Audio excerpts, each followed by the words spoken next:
অন্যের কি কি করা উচিত এই নিয়ে সে বড় ব্যস্ত থাকে। অমুক ব্যক্তির এটা করা উচিত, আমার বাবার এটা করা উচিত, আমার ভাইয়ের এটা করা উচিত, আমার বন্ধুর আমাকে কিছু দেওয়া উচিত, আমাকে দাওয়াত দেওয়া উচিত, তার এত ধন দৌলত এখান থেকে কিছু দিয়ে দেওয়া উচিত, এই ঈদে আমার কয়েকটা জামা বানায় দেওয়া কি উচিত। এরকম অনেক উচিত আছে। এই উচিতগুলো কি নিজের না মানুষের? মানুষের। নাহমাদুহু ওয়া নুসাল্লি আলা রাসূলিহিল কারীম, আম্মা বা'দ। হযরত থানবী রহমাতুল্লাহি আলাইহির কিতাব কামালাতে আশরাফিয়া, বাণী সম্বলিত কিতাব। বড় কোনো লেখা ওয়াজ এমন না, কখনো কোনো কথা বলছেন চলতে ফিরতে উঠতে বসতে কোনো বিষয়ে, সেই দামি কথাগুলো কিতাব আকারে ছাপানো হয়েছে। এরকম বেশ কিছু কিতাব আছে, এর মধ্যে খুবই উল্লেখযোগ্য কামালাতে আশরাফিয়া। फरमाया कि हज़रत हाजी साहब रहमतुल्लाहि अलैहि का इरशाद है, जिस कदर नज़र वसी होती जाती है एतराज़ कम होता जाता है।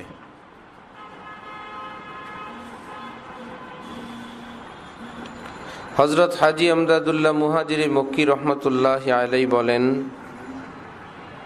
जार दृष्टिभंगी दृष्टि যত সুপ্রশস্ত হয়, যার মন মানসিকতা অনেক উদার হয়, তার অভিযোগ তত কম হয়। যার যত নিচু দৃষ্টি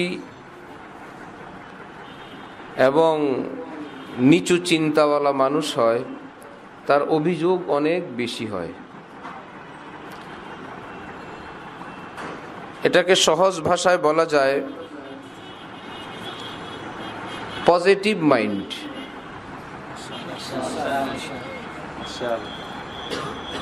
কিছু লোক হয় নেগেটিভ মাইন্ড।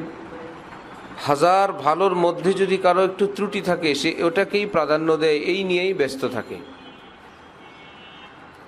আর সব জায়গায় কিছু না কিছু আছেই, ত্রুটি বিচ্যুতি কমতি।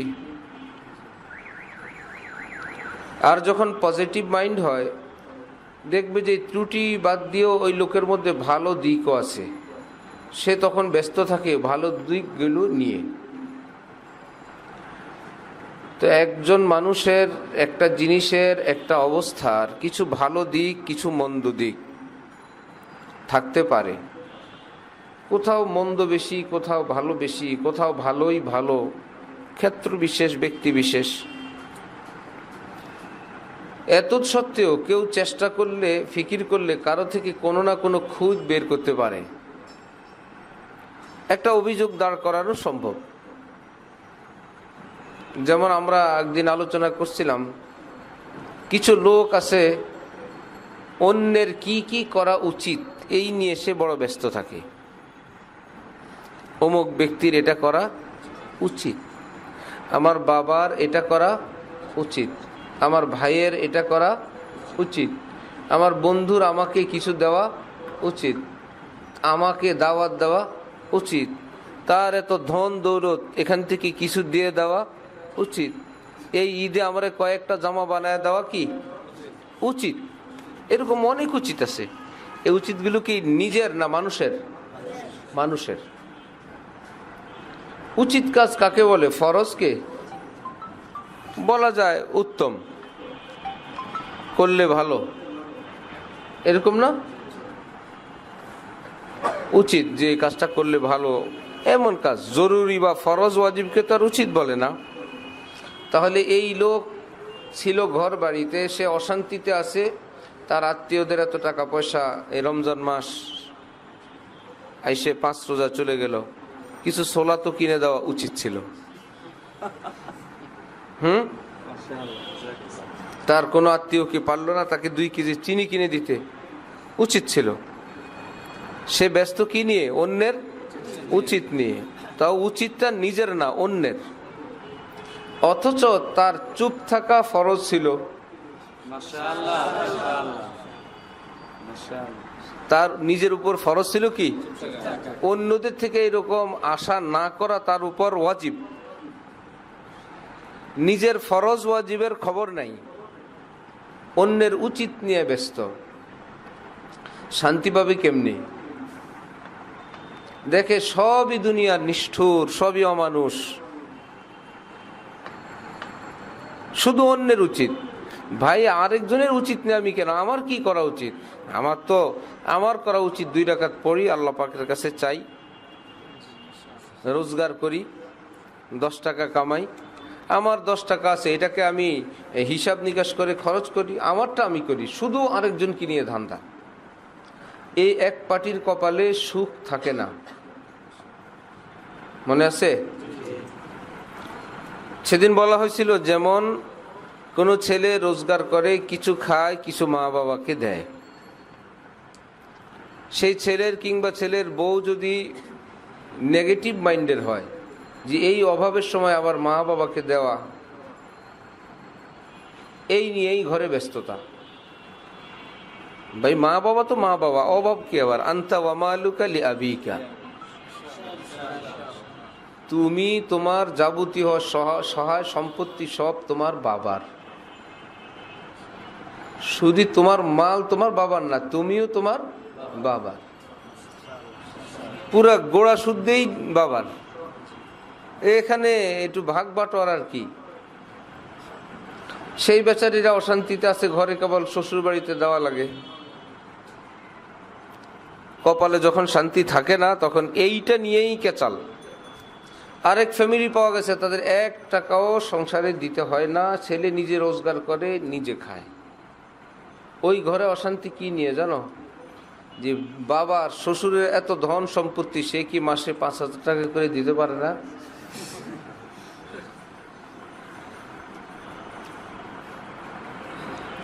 তার তো উচিত ছেলেকে মাসে কি করে দেওয়া, মাসে 5,000 করে। এমন বাবাও আমি যা দেখছি, আমি জানি, ছেলে রোজগার করে, বাবা মাসে মাসে ছেলেদেরকে আলাদা বেতন দেয়। বাবা ধনী মানুষ, কিন্তু ছেলেরা প্রতিষ্ঠিত হোক, নিজের পায়ে নিজে দাঁড়াক, এই জন্য তোমারটা তোমার, তুমি রুজি করো, তুমি থাকো, আমি থাকবো না, এইটা দিয়ে তো জীবন চলবে না। তবু সাপোর্ট হিসাবে বাবা মাসে মাসে কিছু টাকা দেন, ঠিক আছে? সেই ছেলেদের অভিযোগ, এত টাকা আমার আব্বার, মাত্র 5,000 10,000 দেয়, 20,000 দিতে পারে না, আমাদেরকে একটা কিছু করে দিতে পারে না, একটা মার্কেট, একটা দোকান, একটা স্থায়ী একটা সম্পদ দিতে পারে না, ঠিক আছে?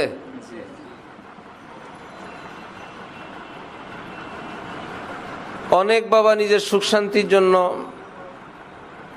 নিজের সহায় সম্পত্তি সব রেডি করে রাখছেন, সব সন্তানের জন্যই, খাওয়ায় পড়ায় দেয়, কিন্তু সন্তানের যদি কপালে শান্তি না থাকে, অন্যের উচিত নিয়ে ভাবে, সেই সন্তান বাবার উপর চড়াও যে কখন কি হয়। সুস্থ বাবা রোজগার করতেছে, ঠিক তো নাই, সহায় সম্পত্তি ভাগ করে দিয়ে দাও। সম্পত্তি কি ছেলের না বাবার? তারটা সে কি করবে সে জানে। সে তোমারে পালছে, খাওয়াইছে, লওয়াইছে, প্রাপ্তবয়স্ক হয়েছে, এখন তো তোমার আর তার সঙ্গে তোমার কোনো কথা নাই, তোমারটা তুমি করো। হ্যাঁ, সে খেয়ে পরে দান করে যা ইচ্ছা তাই করে উড়ায়ে, মরার পরে যদি কিছু থাকে ওখানে না তোমার ভাগ। জীবিত বাপের সম্পদ থেকে প্রাপ্তবয়স্ক ছেলের বড় কোনো আবদার নাই, বাপের যা ইচ্ছা তাই থাকুক। বাবা মরার পরে যেই সম্পদ ওয়ারিশরা পাবে, এটা কি জীবিত থাকতেও পাবে নাকি? অনেকে জানে না, ছেলেরা মনে করে এগুলো তো আমার, আব্বা মরে না কেন?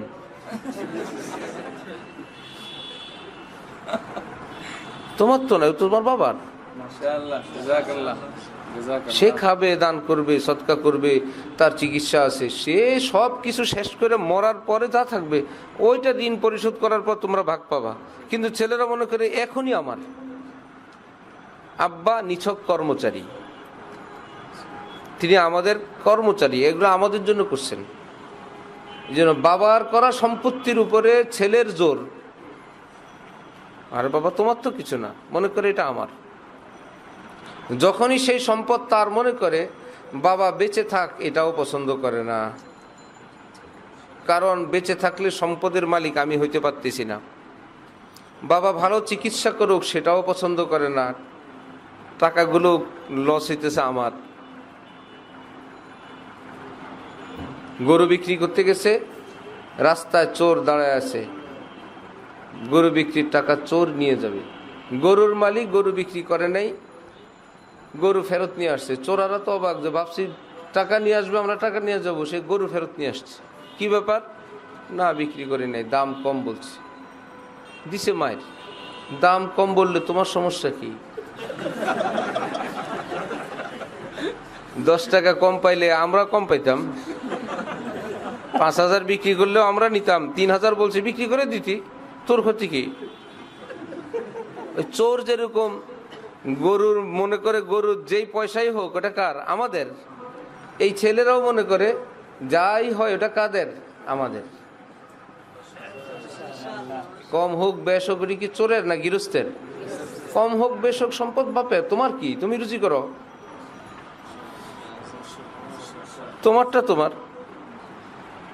হযরত ওয়ালা আমাদের শেখ, আল্লাহ পাক হযরতকে সুস্থতার সাথে আফিয়তের সাথে হায়াতে অনেক বরকত দান করেন।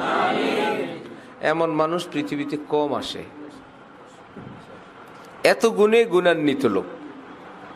সাইড থাকে এক একজনের, এক একটা সাবজেক্টে এক একজন মাশাআল্লাহ থাকেন, সব মিলে এতটা মজমুয়া, এতটা কামাল, সর্ব বিষয়ে খুব কম মানুষ আসে, খুব কম। হযরতওয়ালা খাবার খান, খাবার যেটা থেকে যায় সেটা বাইরে নিয়ে যাওয়া হয়। কখনো হযরত কোনো আইটেম বলেন যে ভাই এটা রাখো, মেহমান আসলে দিও, পরের বেলা দিও। অধিকাংশ খাদেমরা খেয়ে ফেলে, পরের বেলা তো আবার রান্না হবে স্পেশাল। হঠাৎ মাঝে মাঝে হযরত খবর নেন খাবারটা কে খায়, অমুক অমুকে খায়। খানকা যারা থাকে তাকে 1-2 জন আছে খায় আর বলে ভাই খা, শরীর বানা, স্বাস্থ্য বানা, খেদমত করা লাগবে। নিজেও খায়, আরো 1-2 জনকে ডাকে ভাই শক্তি বানাও, খেদমত করা লাগবে। যে একদম খাদেম, যে বেশি কষ্ট করে হযরত আল্লাহর জন্য, সেও নাকি 1-2 দিন খাইছে। হযরত আল্লাহ যেদিন সে খাইছে সেদিন তাকে ডাকাইছে, তুমি কেন খাইলা, কার অনুমতিতে খাইলা? এটা তো অনুমতি ছাড়া খাবার, কেমনে? চুপ। অনুমতি ছাড়া খাবার খেলে কিভাবে? এই নিয়ে কঠিন। সে তওবা তিল্লাহ করে মাপ টাপ চায়, আসলেও তো অনুমতি ছাড়া অন্যায়ভাবেই খাইছে। শেষে হযরত বললেন যে দেখো, এটা যদি সে খায় নিয়মিত, তার মনের মধ্যে 2টা জিনিস আসবে। একটা হলো লোভ, থাকলো এত কষ্ট করলো, খেদমত করলো, লুবি হয়ে খানকার থেকে গেল। হ্যাঁ, অন্যের কিছুর প্রতি নিজের মধ্যে লোভ, এটা একটা কঠিন আইব। লোভ মানুষকে এত বেইজ্জত করে, অন্য অনেক কিছু এত বেইজ্জত করে না, এত জলিল করে। আমি কোনো মানুষকে দেখছি দস্তরখানে বসে এত অসুন্দরভাবে খাবার খায়, চোখে পড়ার মতন লোভ, পাগল হয়ে গেছে কোনো পছন্দের আইটেম দেখে, অস্থির হয়ে গেছে কখন সেটা শেষ করবে, কেউ আবার নিয়ে নেয় কিনা। মনে হয় যেন অন্ধ হয়ে গেছে, কেউ নাই মনে হয় এখানে। ভাই তোমাকে আল্লাহ পাক মানুষ বানাইছেন, মানুষের মতন থাকো। কত জিনিস আসবে জীবনে, কত মজার জিনিস, কত স্বার্থের জিনিস আসবে। আগেকার রাজা বাদশাহ এবং এখনকার বড় বড় পদে যারা থাকে, শত্রুরা কতভাবে তাদের কাছে হাদিয়া পাঠায়, টাকা পাঠায় নিজের কবজায় আনার জন্য। লোভ যদি থাকে তখন তো তুমি টাকা দেখলে পাগল হয়ে যাবা, ঠিক না? এবং সেই টাকা কি ও গলত কোনো নামে দেয়, সুন্দর একটা নাম দিয়ে দেয়, এটা আপনার জন্য হাদিয়া, এটা ঈদ বকশিস, এটা বাচ্চাদের জন্য কিছু কিনবেন, এটা এমনি অমুক ভাই আপনার জন্য পাঠাইছে, বলে তো না এটা আপনার জন্য ঘুষ পাঠাইছে, এই কথা তো কেউ বলে না। লোভী মানুষ দেখবে, হ্যাঁ এটা তো আর ঘুষ না, এটা আমার উনি খুশি হয় আমার বাচ্চাদের জন্য পাঠাইছেন, এটা তো আর ঘুষ না, এটা তো আমার জন্য ঈদের বকশিস পাঠাইছেন। যখন নির্লোভ হবে, ভাই তিনি কেন আমার জন্য পাঠাইলেন, কি উদ্দেশ্য, না ভাই আমি এটা নিব না, এটা অস্পষ্ট। যখন নির্লোভ থাকবে ওই কথাটা তখন বলতে পারবে। লোভী মানুষ বলবে না এটা ঠিক আছে, এটা ইসলামে এটা হালাল। লোভ তাকে এরকম বাকায়া তাকে হারাম জিনিস খাওয়াই দিবে। এই জন্য ছোট্ট ছোট্ট জিনিস থেকে নির্লোভ থাকা চাই, বিশেষ করে অন্যের জিনিস থেকে। যার যা ইচ্ছা তাই থাকো, আমার কি, লোভ দৃষ্টিতে তাকায় থাকা, এমনকি কেউ টাকা গুনতে থাকলে সেই দিকে তাকানো লোভের একটা আলামত। আরেকজন তার পকেট থেকে টাকা বের করতেছে, টাকা গুনতেছে, এরকম টাকা থাকা, ভাই তোমার আমার দরকার কি, আরেকজনের টাকা দিকে তারটা সে গুনো। কচকচা নোট দেখে পাগলের মতন তাকায় থাকা, কারো ভালো কিছু দেখে তাকায় থাকা, ভালো খাবার দেখলে তাকায় থাকা, মানুষ এগুলো মাইন্ড করে এবং মানুষ জলিল হয়। নিজে রেস্তোরাঁয় বসছে, নর্মাল খাবার খাইতেছে, আরেকজনে আরেক টেবিল স্পেশাল খাইতেছে, নিজের রুটি পরাটা রাখে মাঝে মাঝে আরেকজনের চিকেনের দিকে তাকায়। মাইন্ড করবে না, সে লোভ থেকে হয় এগুলো। এতে মানুষ বেইজ্জত হয়, জলিল হয়, অসম্মানিত হয় চরমভাবে। আরব দেশে তো কেউ কারো হোটেলে ঢুকলে যদি কেবল দেখলো যে ওই বেটা দস্তরখানির দিক তাকাইছে, আর ওই বেটা ফজল ফজল নেন আসেন, এটা একটা রেওয়াজ, সাদে খুব সমাদর করে, ঠিক না, বসেন। অথচ যে নিচের দিক তাকায় যায় তাকে তো ডেকে ডেকে ফজল ফজল বলে না, বড় মুশকিল। এই জন্য নিজের মধ্যে আত্মমর্যাদা রাখা চাই। হযরত বললেন আরেকটা সমস্যা হলো, খাদেম বেচারা যদি খাবার খায় নিয়মিত, তাহলে একটা হবে কি, লোভ। দ্বিতীয় সমস্যাটা হবে, তার ডিউটি হলো নিজের মখদুম, নিজের বস, নিজের শায়েখকে খাওয়ানো। কিভাবে শায়েখকে এক লোকমা বেশি খাওয়ানো যায়, এটা হলো তার কি ডিউটি। কিভাবে শায়েখ সুস্থ থাকবেন, ভালো থাকবেন, খাবেন, এটাই তার ডিউটি। যখন একথা ফিক্সড হবে যে শায়েখ খাবারের পর যেটা থাকবে সেটা আমার, তখন ভিতরের লোভ তার ডিউটিটা চেঞ্জ করে দিবে, শায়েখ আর না খাক, অমুক জিনিসটা আর না খায়, আল্লাহ আল্লাহ আল্লাহ আল্লাহ আর না নেয়, আল্লাহ শেষ হয়ে গেল, আল্লাহ আল্লাহ শেষ হয়ে গেল। তাহলে কি হইল ডিউটি, শায়েখের খেদমত হইল, শায়েখের আরাম পৌঁছানো হইল, কোথায় চলে গেছে?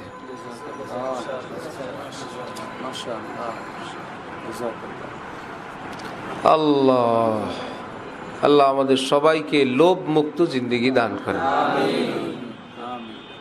অপ্রয়োজনে আরেকজনের ধন দৌলত নিয়ে প্রশ্ন করা, এটাও লোভের একটা আলামত। অপ্রয়োজনে আরেকজনের ধন নিয়ে আলোচনা করা, অপ্রাসঙ্গিক, কোনো জরুরত নাই। আপনার স্যালারি কত, আপনি মোট মাসে কত পান, তারপরে অমুক, এগুলো অভদ্রতার অংশ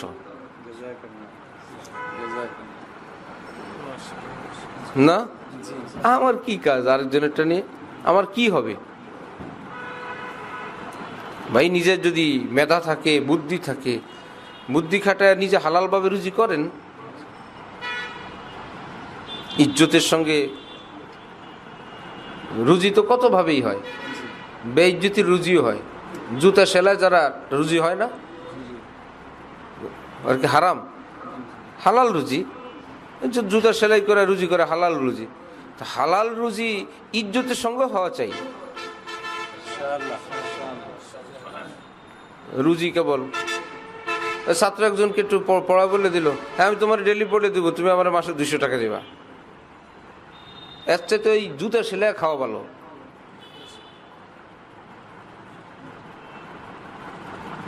বুঝে আসছে? তোমার এই কয়টা পড়া বলে দিব, তুমি আমার এই 50 টাকা দিবা, তুমি আমার একটা কোক খাওয়াইবা। এর চাইতে ঠেলা গাড়ি চালানো অনেক ভালো, বহুত ভালো। লা ইয়ামবাগি লিল মুমিন আন ইউযিল্লা নাফসাহ, কোন মুমিনের জন্য নিজেকে অপমান করা জায়েজ নেই। আরেকজনকে না, নিজেকে নিজেকে নিজেকে অনেকে আরেকজনকে অপমান করা জায়েজ নাই এটা জানে, ভাই মানুষকে অপমান করা জায়েজ নেই, নিজেকে নিজে বেইজ্জত করে ছাড়ে এটা জানে না। ভাই মানুষ হিসাবে, মুমিন হিসাবে, দিনদার হিসাবে যে যে যেখানে আছে তার একটা ব্যক্তিগত আত্মমর্যাদা আছে, ব্যক্তিত্ব আছে, সম্মান আছে, সেটাকে রক্ষা করা চাই। পাশাপাশি অহংকারী না হওয়া চাই। মাশাআল্লাহ, জাযাকাল্লাহ। ঠিকটা মুশকিল। আল্লাহ, আমি যখন জুমা পড়াই সূত্রাপুর ফারাসগঞ্জ, তো নতুন নতুন গেছি, সেখানে শুনলাম শবে বরাতে মসজিদ সাজাবে লাইট দিয়ে। আগে থেকে শুনছি, তা আমি হযরত আল্লাহর কাছে পরামর্শ করলাম। এই হযরত বললে এটা বলে দি ভাই, কথা জায়েজ নেই। হযরত যদি বলে এরা বাইতুল মোকাররমে তো করে, হ্যাঁ জি। একা একাই হযরতকে বললাম, বলবা বাইতুল মোকাররম কি শরীয়ত নাকি সুন্নত না এটা সেটা, এইরকম। আবার আরেকটা হযরত যদি এরা এটা বলে, 3 নম্বর আবার একটা যদি বলছি, আমার মনে নাই কি, এমন ধমক দিছেন হযরত আল্লাহ। ধমক দিয়ে বললেন কি, মানুষের পকেটের দিক তাকায় থাকো, কারো থেকে কোনো কিছু পাওয়ার আশায় বসে থাকো? বললাম জি না হযরত, আলহামদুলিল্লাহ। বলে তাহলে আল্লাহর উপর ভরসা, কোনো বাপের বেটার ক্ষমতা নাই এতবার যদি বলার। মাশাআল্লাহ, মাশাআল্লাহ। এত যদি কি আবার, কোন আলেম দ্বীন মাসালা বলবে এত যদি কি আবার। শর্ত হলো নির্লোভ থাকতে হবে। ওমর হাজী সাহেবের সঙ্গে তেলানি, উনি বুঝছে যে আমার থেকে 2-4 কিছু হাদিয়া তোফা খাওয়ার জন্য এত ভালো ব্যবহার। অনেকেই ভালো ব্যবহার করে যার সঙ্গে সে বুঝে যে এটা ভালো ব্যবহার না, এটা হলো তোষামদি। আর যে ভিতরে ভিতরে লোভ লালন করে ভালো ব্যবহার করতেছে, সে ভাবতেছে না ইসলামে তো উত্তম আখলাক সুন্নত, উত্তম আখলাক। কিন্তু এই উত্তম আখলাক এর উৎস যে লোভ, যে এই লোক বড় লোক, হাজী সাহেব, গাজী সাহেব, তিনি আমার প্রতি একটু রহমদিল হইলে, একটু বিশেষ দৃষ্টি দিলে কোনো চাকরি বাকরি হয়ে যাবে, খেদমত হয়ে যাবে, 1 চামচ দিলে তো আমার অনেক কিছু, ওইটার থেকে হইলে এত ভালো ব্যবহার। এটা কোনো এমনি সদাচার না।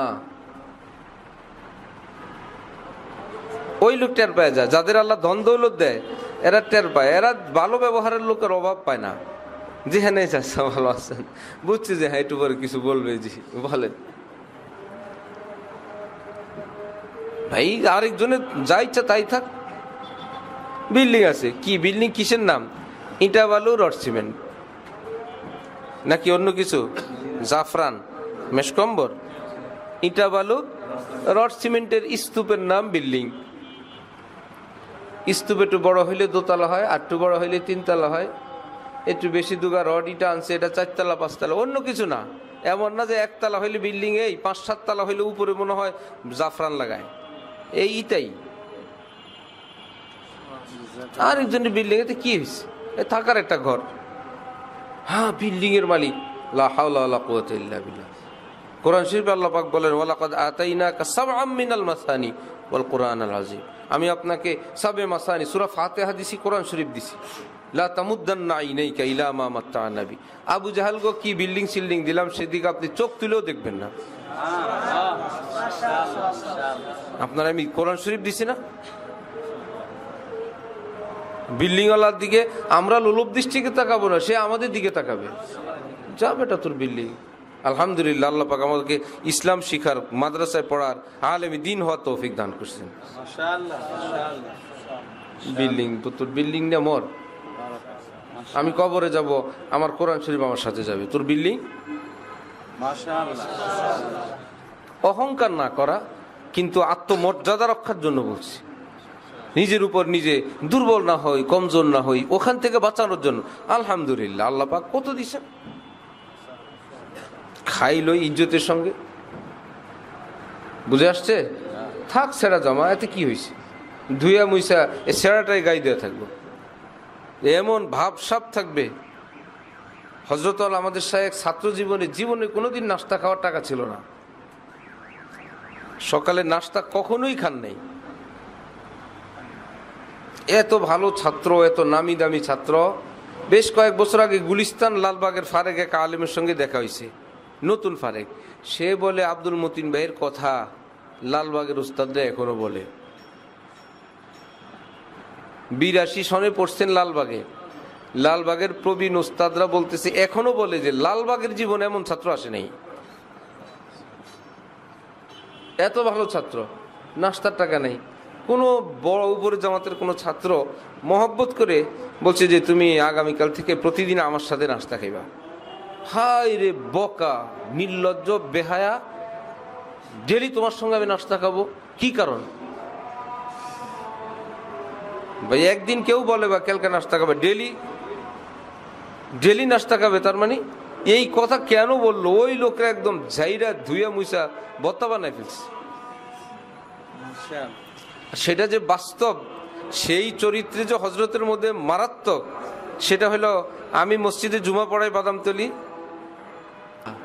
তো আমাদের বাদামতলী মসজিদের সভাপতি সাহেব, আমরা ওখানে একদিন গেছিলাম হযরত আল্লাহর ইসলাহি বয়ান বাদামতলী। তো হজরতের সঙ্গে আমি গেছি, আগে বয়ান হয়েছে, আমরা চলে আসছি। ওই থেকে ওনারা জুমার জন্য খতিব তালাশ করতেছিলেন দীর্ঘদিন, নাকি বহুদিন। ওই থেকে হযরত আল্লাহর কাছে আসছেন, লোক পাঠাইছেন যে আমার কথা যে ওনাকে একটা জুমা পড়াইতে বলেন, এই বিষয়। হযরত বলছেন জুমা পড়াবে কি? জুমা পড়ায় যা করবে বয়ান তো করছি। তারপরে একদিন যাইতে বলছেন, হযরত বলছেন যাইতে পারবে না, নিতে হইলে আসতে বলো। শুরু যাবে কি জন্য? ওনার যদি গরজ হয় আসতে বলো। বেচারা শিল্পপতি মানুষ, ধনী মানুষ, আসছেন। আয়েশা হযরত আল্লাহর কাছে কথাবার্তা বলে পরে জুমার জন্য জিম্মাদার হিসেবে নিয়ে গেছেন। বেশ কিছুদিন পর হযরত আল্লাহর কাছে আসছেন দেখা করতে, কথাবার্তা। এর মধ্যে হঠাৎ সহজ সরল মানুষ বললে আপনার পাসপোর্টটা দেন। কি ব্যাপার? যে আপনাকে আর আমাদের খতিব সাহেবকে আমি ওমরাই নিব। ভালো না এটা? ওমরাই নিবে। এর উপরে যে হযরত আল্লাহ ধরলেন, মানে আপনার পাসপোর্ট দিয়ে দিব, আপনি ওমরা নিবেন, মানে জি যাবতীয় খরচ আমি দিব। বলবেন তার মানে আমরা আপনার পিছু পিছু ঘুরবো, আপনি খরচ দিবেন, মানে আমরা আপনার সঙ্গে ওমরায় যাব, খানার সময় হবে আমরা দুইজন বসে থাকবো, আপনি যখন রওনা হবেন আপনার পিছনে পিছনে আমরা যাব, আপনি আমাদের বিল দিবেন। আপনি গোসলখানায় আছেন, আপনি নামাজে আছেন, আমরা বসে থাকবো। আপনি কাজ সেরে আসলে যখন আপনি আমাদেরকে হোটেলে নিয়ে যাবেন, তখন আমরা আপনার সাথে খানা খেতে যাব। 3 জন খানা খাবো, আমরা 2 জন বসে থাকবো। আপনি হাত ধুয়ে যখন আপনি বিল দিবেন আমরা বসে থাকবো। এটা কোনো আলেম দ্বীনের খেদমত হইল? এটা কোনো আলেম কি ইজ্জত করা হইলো? কেন বললেন আপনি এই কথা? আরে বেডার 12টা বাজায় দিস, কেন বললেন আপনি? আপনার যদি খেদমতের জন্য আগ্রহী থাকে, মনই চায়, আপনি বলতেন যে আমি আপনাদের ওমরার খেদমত করতে চাই, হাদিয়া পেশ করতে চাই। হাদিয়া পেশ করতেন, ওমরার যাবতীয় টাকা। তারপরে সাথে যেতে বললে চাইলে আপনি বলতেন মেহরবানি করলে, মেহরবানি করে যদি আপনাদের সঙ্গে আমাকে নিতেন। আপনি আপনার পকেটের টাকা দিয়ে খাইতেন, আমরা আমাদের পকেটে টাকা দিয়ে খাইতাম।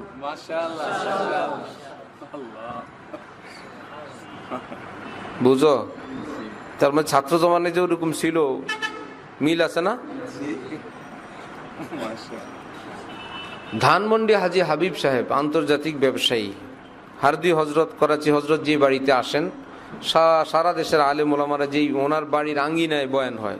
ধানমন্ডিতে কত বড় আঙ্গিনা ওনার, ওয়ালের ভিতরে। দেখছেন যে 2 বুজুর্গের বাংলায় বয়ানের তর্জমা করেন, বাংলাদেশি আলেম পিছনে পিছনে থাকেন, ওনারা আদর করেন। ওনারা চলে গেছে একদিন, ডাকাইছেন আমাদের হজরতওয়ালা হাজী হাবিব সাহেব মুরব্বী। হজরতওয়ালা গেছেন ধানমন্ডি, গেলে উনি অনেকগুলো টাকা দিছেন হাদিয়া। হজরতওয়ালা এসে গেছেন টাকা নিয়ে, পরে এক লোক মারফতে আবার টাকাগুলো পাঠাই দিছেন। এই বলে পাঠাইছেন যে উনি আমাকে যদি আলেমে দ্বীন মনে করি হাদিয়া দেন, ওনার বাড়িতে ডেকে কেন হাদিয়া দিলেন? উনি এসে দিয়ে যেতে পারলেন না? ওনার যদি কোনো ব্যস্ততাই থাকে তাহলে উনি কোনো লোক মারফতে কি পাঠাইতে পারলেন না?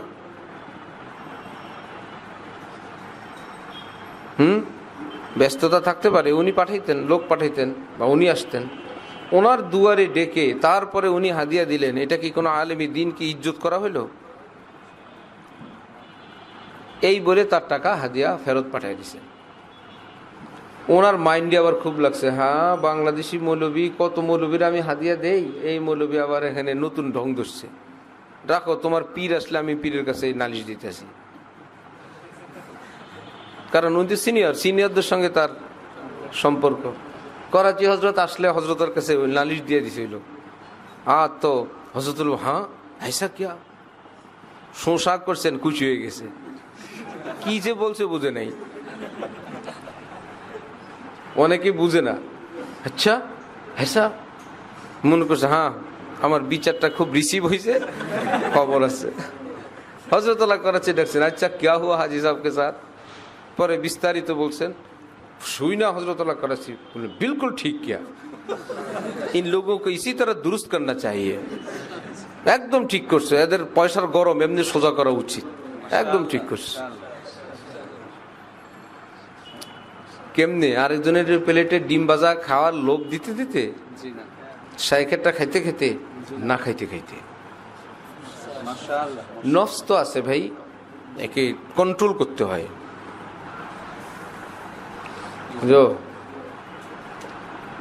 আল্লাহ, অনেক ঘষা মজার পরে হয়, খালি ওয়াজ শুনলে হয় না।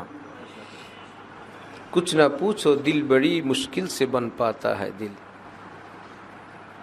ভাই বহুত মুশকিলাত অতিক্রম করার পর হযরত আল্লাহ বলেন, এত কষ্ট আমার ছাত্র জীবনে হয়েছে, অথচ মাওলানা সালাউদ্দিন সাহেবের নিকট বড় বড় শিল্পপতিরা আসতেন, কুটিপতিরা, এবং তারা জানতেন আমি ভালো ছাত্র বা আমি হুজুরের একান্ত ঘনিষ্ঠ। হুজুর একটু ইশারা দিলে এরা আমাকে অনেক দিত, যে ছেলেটা এমন। হুজুর জীবনে কোনোদিন একটু কাউকে ইশারা করলেন না। আমি কষ্ট করেই গেলাম সারা জীবন, না আছে না হুজুরের খেদমত করে যে হুজুর তো পারে, উচিত উচিত অনেক। আমি এটার তাজরিবার পরেই বলছি এখানে কত যে উচিত। এই ঈদ চাঁদ আসলো আর গেল, হুজুরের তো উচিত, তো কত উচিত গেল জীবনে, করলেন না সালাউদ্দিন সাহেব। হযরত বলেন, আমি বুঝি নাই, এখন বুঝতেছি যে তিনি আমাকে কি করছেন।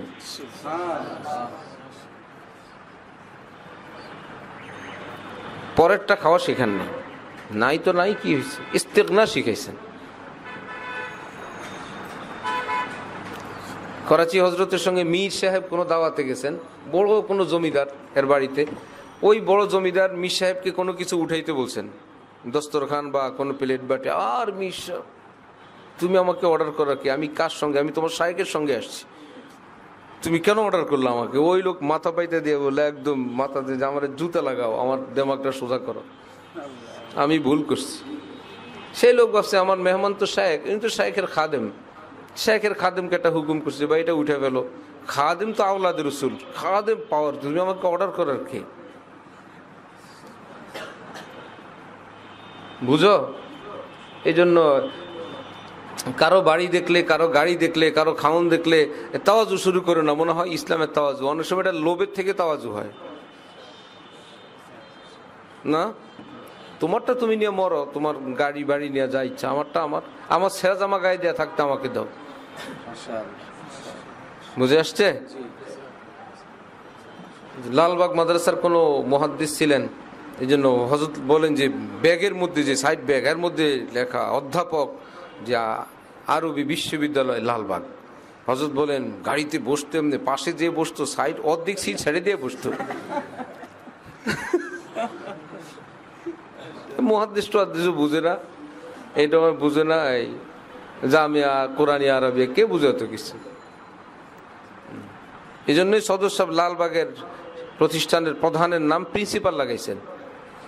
ওখানে সংবিধানই লেখা আছে, ওখানে প্রধানের নাম মুহতামিম না, প্লাস ফরিদাবাদ মাদ্রাসা প্রধানের পদবীর নাম মুহতামিম না, প্রিন্সিপাল। সদর সাহেব করছেন। আরে আসে ঢাকা ভার্সিটি থেকে শিক্ষকরা ছাত্ররা মুহতামিম বলতেও পারে না, অর্থ বুঝে না, প্রিন্সিপাল বুঝে, অধ্যক্ষ বুঝে, ওটা লাগাইছে।